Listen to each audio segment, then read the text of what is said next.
राधे राधे प्यारे साथियों। मैं हिमांशु मित्तल आप सभी का तिलक एजुकेशन के इस ऑनलाइन प्लेटफॉर्म पर हार्दिक स्वागत करता हूं। दोस्तों मैं आशा करता हूं आप सभी स्वस्थ होंगे और अपने अच्छे से मन लगाकर पढ़ाई कर रहे होंगे।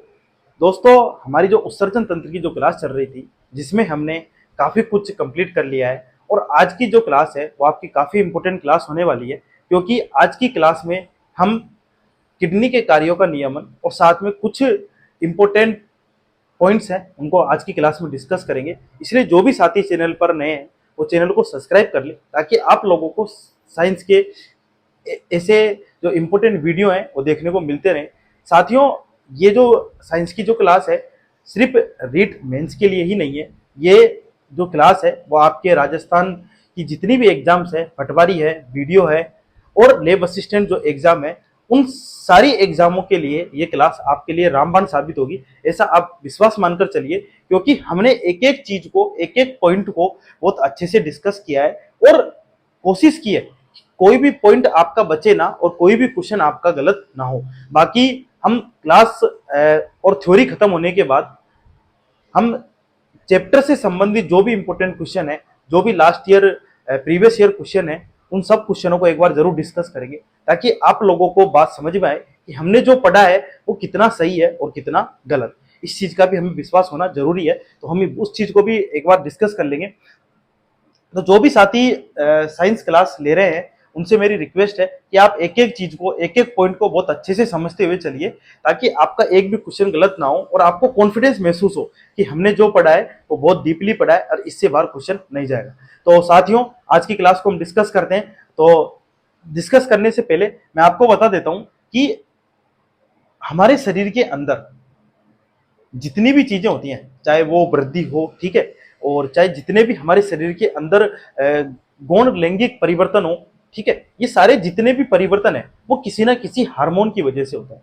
इन सभी चीजों के लिए हार्मोन उत्तरदायी होते हैं। जैसे हमारे शरीर के अंदर उंगली का आकार बढ़ना या नाक का आकार बढ़ना, हमारे शरीर का आकार बढ़ना, हमारे शरीर पर दाढ़ी मूछे का आना या फिर आवाज में परिवर्तन होना, ये सब परिवर्तन किसकी वजह से होते हैं? हार्मोन्स की वजह से होते हैं। इसी प्रकार से हमारे शरीर के अंदर किडनी के कार्यों का नियमन ये भी किसी हार्मोन की वजह से होता है, ठीक है। तो इस चीज को समझेंगे कि किडनी के कार्यों के नियमन के लिए कौन सा हार्मोन उत्तरदायी है और किस प्रकार से हमारी किडनी के कार्यों का नियमन करता है। तो दोस्तों जो उत्सर्जन तंत्र हम पढ़ रहे थे, उसमें आज हम किडनी के कार्यों का नियमन पढ़ेंगे और जिस हार्मोन की हम बात करेंगे उस हार्मोन के बारे में हम जब रासायनिक समन्वय एवं नियंत्रण पढ़ेंगे, जिसमें हम जब केमिकल चेंजेस और हमारे जो हार्मोन्स के बारे में जब हम पढ़ेंगे, तब हम इस चीज को और भी अच्छे से समझ पाएंगे कि किस तरीके से हार्मोन हमारे जीवन में हमारे पूरी बॉडी के अंदर किस तरीके से परिवर्तन लाते हैं। अब देखिए किडनी के कार्यों के नियमन की मैं बात करूं आपसे,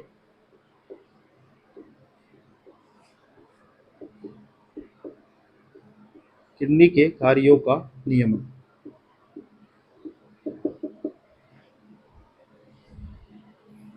दोस्तों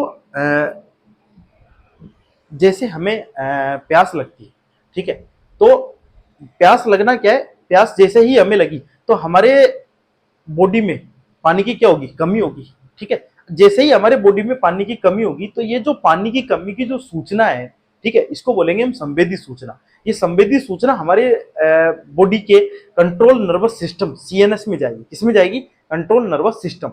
फिर सीएनएस से जाएगी हाइपोथैलेमस के पास, जिसे बोला जाता है मास्टर ऑफ मास्टर, ठीक है, मास्टर ऑफ मास्टर, जो पूरे बॉडी का क्या कर रहा है? कंट्रोल कर रहा है, ठीक है। तो सबसे पहले हमारी जो संवेदी सूचना है,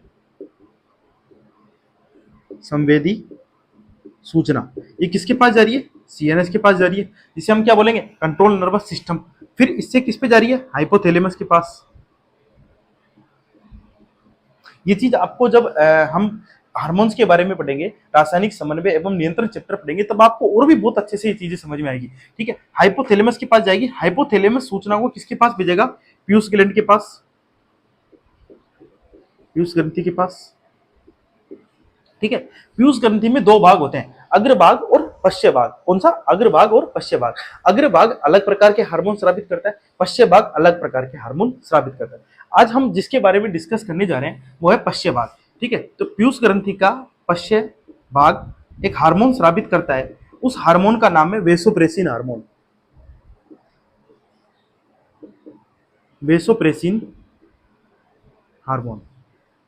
दोस्तों ये जो वेसोप्रेसिन हार्मोन है इसको आप एंटी डाईयूरेटिक हार्मोन भी बोल सकते हैं।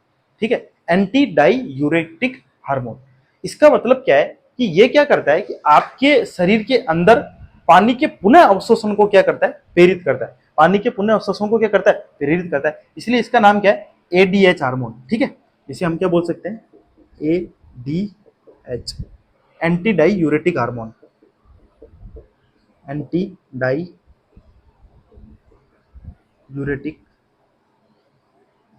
हार्मोन। मुझे लगता है कि मैं आपको ये बात बहुत अच्छे से समझा पाया हूंगा कि किस तरीके से हार्मोन हमारे शरीर के अंदर एक्टिवेट होता है। सबसे पहले संवेदी सूचना होगी, वो कहां पर जाएगी? सीएनएस के पास जाएगी, कंट्रोल नर्वस सिस्टम। वहां से किसके पास जाएगी? हाइपोथैलेमस के पास। हाइपोथैलेमस से सूचना किसके पास जा रही है? पीयूष ग्रंथि के पास। और पीयूष ग्रंथि में दो प्रकार के भाग होते हैं, एक है अग्र भाग, दूसरा है पश्य भाग। अग्र प्रकार के भाग से अलग प्रकार के हार्मोन स्रावित होते हैं, पश्य भाग से अलग प्रकार के हार्मोन स्रावित होते हैं। पश्य भाग में जो हार्मोन है उसका नाम है वेसोप्रेसिन हार्मोन। इस पश्य भाग से ऑक्सीटोसिन हार्मोन भी स्रावित होता है। ठीक है, तो वो चिकनी पेशियों को नियंत्रित करने में काम आता है। जब हम रासायनिक समन्वय नियंत्रण पढ़ेंगे तब उसके बारे में भी हम इस चीज को जानेंगे कि ऑक्सीटोसिन हार्मोन क्या करता है। अब आज हम वेसोप्रेसिन के बारे में बात कर रहे हैं, तो वेसोप्रेसिन किस प्रकार से कार्य करता है इस चीज को देखिएगा।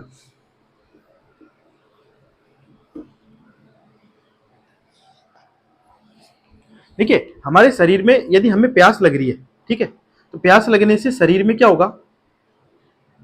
जल की कमी होगी या जल की हानि होगी। ठीक है, ये बात तो आप मानते हो कि जैसे ही हमें प्यास लगेगी तो शरीर में क्या हो जाएगी? जल की कमी होगी। जल की कमी हुई है तभी तो हमें प्यास लगी है। ठीक है, अब देखिए ये जो सूचना है, ठीक है, ये किसके पास जा रही है? हाइपोथैलेमस के पास।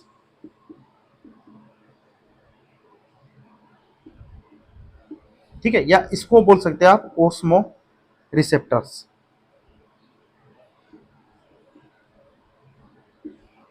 ठीक है, ये सूचना हाइपोथैलेमस के पास गई। हाइपोथैलेमस से सूचना किसके पास गई?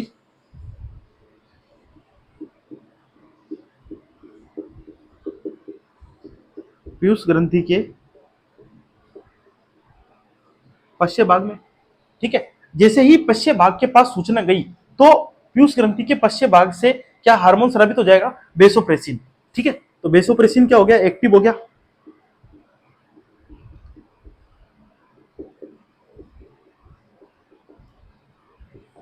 क्या हो गया? वेसोप्रेसिन एक्टिव हो गया। जैसे ही वेसोप्रेसिन एक्टिव हुआ, ठीक है, जैसे ही वेसोप्रेसिन एक्टिव हुआ तो वेसोप्रेसिन क्या करेगा? जल के पुनः अवशोषण को क्या करेगा? प्रेरित करेगा। जल के पुनः अवशोषण को प्रेरित करे। ठीक है, अब मैंने आप लोगों को जब मूत्र निर्माण के बारे में पढ़ाया था तब आप लोगों को इस बात से अवगत करवाया था कि सबसे ज्यादा जल का अवशोषण किस भाग में होता है? डीसीटी भाग में। ठीक है, डीसीटी भाग में क्या होता है? सबसे ज्यादा जल का अवशोषण होता है, दूरस्थ समीपस्थ नलिका। और जिसके पश्चात यदि फिर भी जल की क्या कहते हैं जो बॉडी में कमी हो रही है तो कलेक्टिंग डक्ट से भी क्या होता है? जल का अवशोषण होता है। तो यदि आप लोगों ने लास्ट क्लास नहीं ली है, यूरिन फॉर्मेशन वाली क्लास नहीं ली है, तो प्लीज पहले जाकर उस क्लास को देखिए, तभी आप लोगों को यह बात और भी अच्छे से समझ में आएगी। ठीक है दोस्तों, अब जैसे ही जल के पुनः अवशोषण को प्रेरित किया, ठीक है, तो जल के पुनः अवशोषण को प्रेरित करने से क्या होगा? यहाँ पे क्या हो गया? ये एक्टिव हुआ। और यहाँ पे क्या हो गया? जल के पुनः अवशोषण को प्रेरित करने से हमारी क्या होगी? प्यास कम हो जाएगी। और दूसरा चीज क्या करेगी? एक तो इसने क्या किया, जो पीयूष ग्रंथि है इसने क्या किया कि वेसोप्रेसिन को एक्टिव कर दिया। हाइपोथैलेमस दूसरा क्या कार्य करेगा कि ये हमारे प्यास केंद्र को, ठीक है, प्यास केंद्र को उत्तेजित करेगा। हमारे प्यास केंद्र को क्या करेगा, उत्तेजित करेगा। ठीक है, जैसे ही हमारा प्यास केंद्र उत्तेजित होगा तो हम क्या पिएंगे, पानी पिएंगे। तो हम जैसे ही हमने पानी पिया, ठीक है, तो ये भी क्या कर रहा है, इसको वापस से जल की कमी को क्या कर रहा है, पूरी कर रहा है। तो ये क्या हो गया, माइनस हो गया। इस तरीके से हमारे शरीर के अंदर वेसोप्रेसिन जो हार्मोन है वो जल के पुनः अवशोषण को प्रेरित करता है। इसलिए आप इस चीज का बहुत अच्छे से ध्यान रखिएगा कि किडनी के नियंत्रण में वेसोप्रेसिन हार्मोन एक उत्तरदायी भूमिका निभाता है। तो मुझे लगता है कि आप लोगों को यह चीज बहुत अच्छे से समझ में आ गई होगी कि किस तरीके से वेसोप्रेसिन हार्मोन का कार्य है। अब देखिए, वेसोप्रेसिन जो हार्मोन होता है, वैसे तो हम इस चीज को बाद में और भी अच्छे से पढ़ लेंगे, लेकिन जब हम किसी चीज को दो बार पढ़ लेते हैं तो हमें वो चीज और भी अच्छे से समझ में आती है। और जब हम उस चीज को पहले पढ़ लेते हैं तो हमको जब दूसरे चैप्टर में वापस वही चीज पढ़नी होती है तो हमको याद रहता है कि हमने इस चीज को वापस से वहां पे रिकॉल पढ़ा था, तब हमें वापस से वो चीज रिकॉल हो जाती है। अब देखिए, जो वेसोप्रेसिन है, वेसोप्रेसिन, इसे आप एंटी डायूरेटिक हार्मोन भी बोल सकते हैं। अब वेसोप्रेसिन है, इसकी कमी से, ठीक है, डायबिटीज होता है।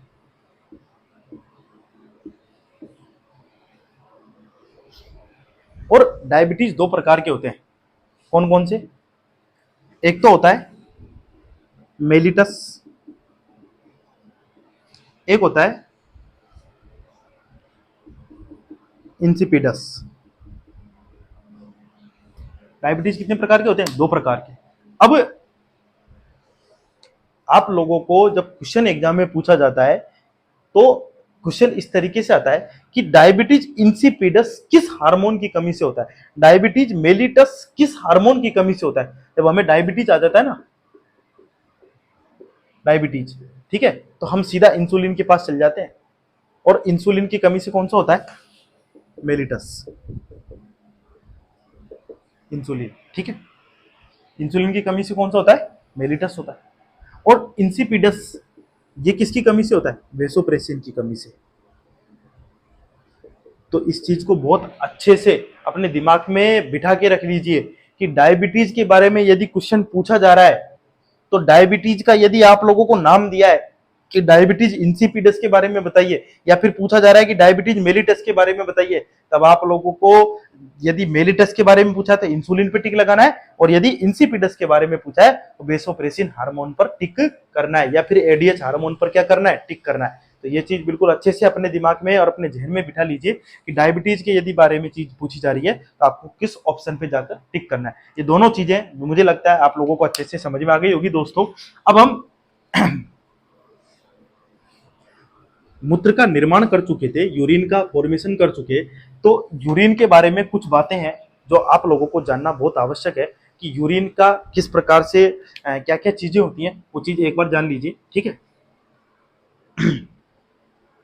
तो देखिए, यूरिन जैसे हम बोल सकते हैं मूत्र वॉल्यूम, ये हमारे शरीर के अंदर, ठीक है, मूत्र आयतन, मूत्र आयतन, ये हमारे शरीर में पर डे 1 से 1.5 लीटर पर डे बनता है, ठीक है, कितना, 1 से 1.5 लीटर पर डे। अब जो मूत्र होता है ना, कई बार क्वेश्चन पूछा जा चुका है बहुत सारी एग्जाम्स में, मूत्र में कौन कौन से घटक होते हैं, जिसमें देखिए 96% H2O, ठीक है, 2% यूरिया। ये शायद क्वेश्चन किसी एग्जाम में आया था कि मूत्र में यूरिया की मात्रा कितने परसेंट होती है, 2% होती है, और 2% क्या होते हैं, अन्य घुलनशील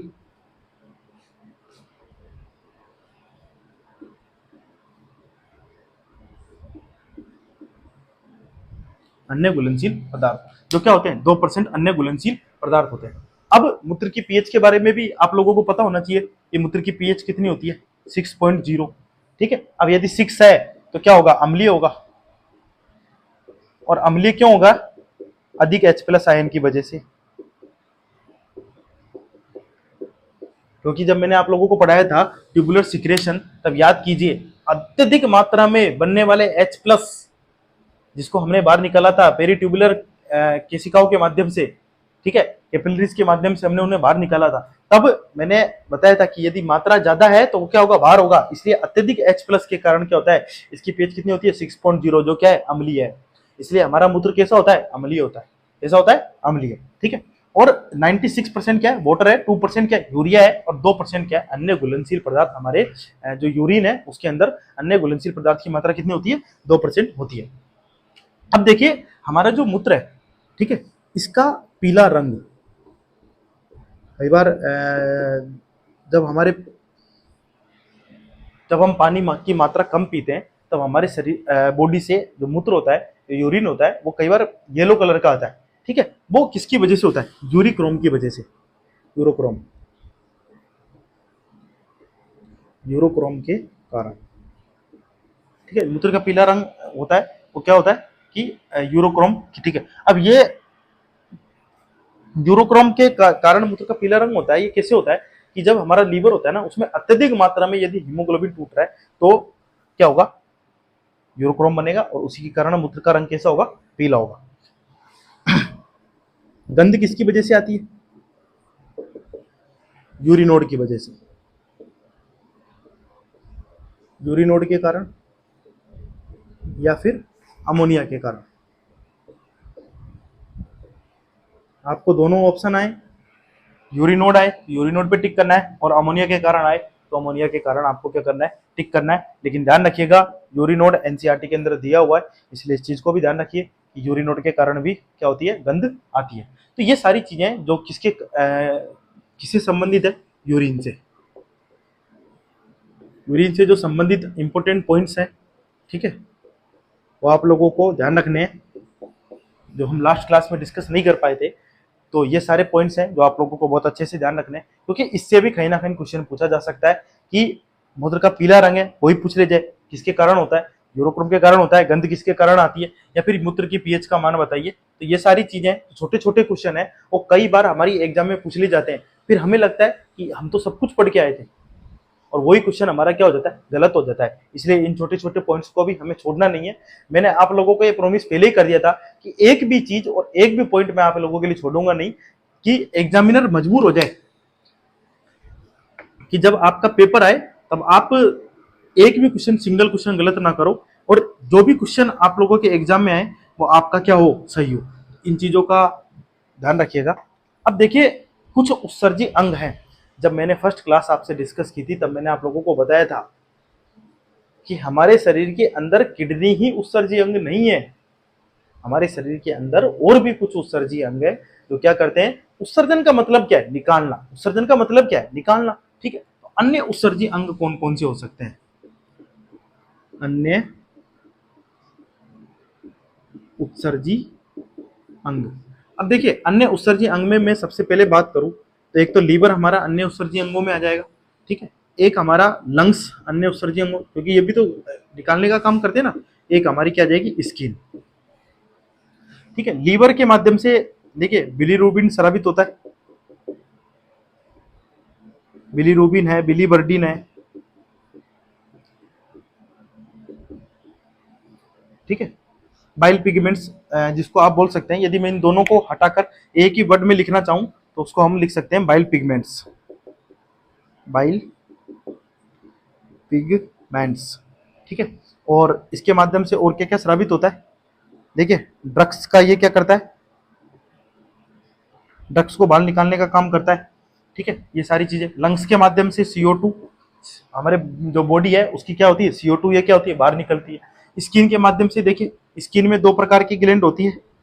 एक तो होती है स्वीट ग्लैंड, जो क्या करती है, कूलिंग का काम करती है। हमारे जो पसीना आता है ना, ठीक है, पसीना आता है वो किसकी वजह से आता है, स्किन की स्वीट ग्लैंड की वजह से आता है। एक होती है सीबेसियस ग्लैंड, जिसे आप बोल सकते हैं तेल ग्रंथि, तेल ग्रंथि। इससे किसका क्या निकलता है, तेल निकलता है। अब आप सोचेंगे कौन सा तेल निकलता है स्किन से।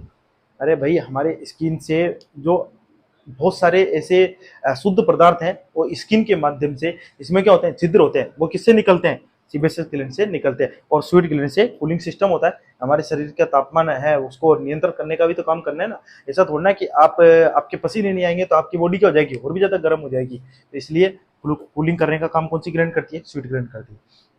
तो ये भी अन्य उत्सर्जी अंग है जिनके बारे में हमने जानने की कोशिश की है। और यदि सबसे बड़ा उत्सर्जी अंग है तो वो कौन सा है, स्किन है। ठीक है, ये सबसे बड़ा हमारे शरीर का उत्सर्जी अंग है। सबसे बड़ा उत्सर्जी अंग वो क्या है, स्किन है। यदि सबसे बड़ा उत्सर्जी अंग यदि क्वेश्चन में आ जाए तो सबसे बड़ा उत्सर्जी अंग कौन सा होगा, स्किन होगी। ठीक है, एक लीवर है, एक लंग्स है और स्किन है। ये भी क्या है, हमारे शरीर के उत्सर्जी अंग है। और किडनी तो उत्सर्जी अंग है ही है। तो इसलिए यदि क्वेश्चन जैसा भी पूछा जाए, किसी भी तरीके से घुमा के पूछा जाए, आप लोगों को एक एक पॉइंट को यदि आप लोगों ने बहुत अच्छे से पढ़ा है और समझा है, तो मैं आपसे ये पक्का वादा कर सकता हूं कि आपका एक सिंगल भी क्वेश्चन आपका गलत नहीं होगा। और आप जितने भी अभी तक एग्जाम में क्वेश्चन आए हैं, उन क्वेश्चनों को आप उठाकर देखिए, उनको करके देखिए, फिर आपको लगेगा कि हमने कितना चीजों को अच्छे से पढ़ा है और कितने चीजों को हमने जानने की कोशिश की। तो ये सारी चीजें हैं जो इस चैप्टर से संबंधित जो भी थ्योरी वाले जो भी पॉइंट्स थे वो मैंने आप लोगों के साथ डिस्कस किए।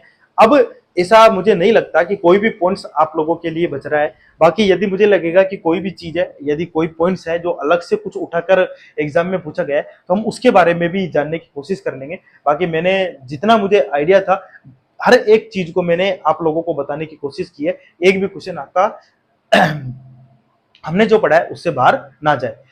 ठीक है, अब हम नेक्स्ट क्लास जो होगी हमारी, उसमें हम प्रीवियस ईयर क्वेश्चन साथ में कुछ एमसीक्यू करेंगे जो इस चैप्टर से संबंधित होंगे। और उस चैप्टर में यदि थ्योरी में यदि कोई पॉइंट छूट गया होगा तो हम क्वेश्चन के माध्यम से उस चीज को भी कंप्लीट कर लेंगे। बाकी आप इस चीज का पक्का विश्वास मान के चलिए कि आपका एक भी क्वेश्चन हमारे पढ़ाए हुए चीज से या मेरे द्वारा पढ़ाई हुई चीज से एक भी क्वेश्चन आपका बाहर नहीं जाएगा। और आप अपनी अच्छे से तैयारी करते रहिए, मस्त रहिए, स्वस्थ रहिए और अपनी तैयारी में बिल्कुल व्यस्त रहिए। क्योंकि एग्जाम है, उसमें आप ये मान के चलिए कि समय बहुत ज्यादा नहीं है। यदि तैयारी आप अभी से करेंगे, अभी से बेजोड़ मेहनत करेंगे, तभी आपका सिलेक्शन होगा। क्योंकि शॉर्टकट कुछ भी नहीं है। एक मात्र यदि सिलेक्शन आपका होगा तो वो आपकी मेहनत और आपके द्वारा किया हुआ परिश्रम ही आप लोगों को सफलता की और आगे की ओर अग्रसर करेगा। मेरा आप लोगों से इतना ही कहना है। बाकी कोई भी समस्या होगी तो मैं आप लोगों के साथ हूँ, हम एक एक चीज को डिस्कस करते हुए चलेंगे। तो नेक्स्ट क्लास में मिलते हैं दोस्तों, तब तक के लिए धन्यवाद। जय हिंद, जय भारत।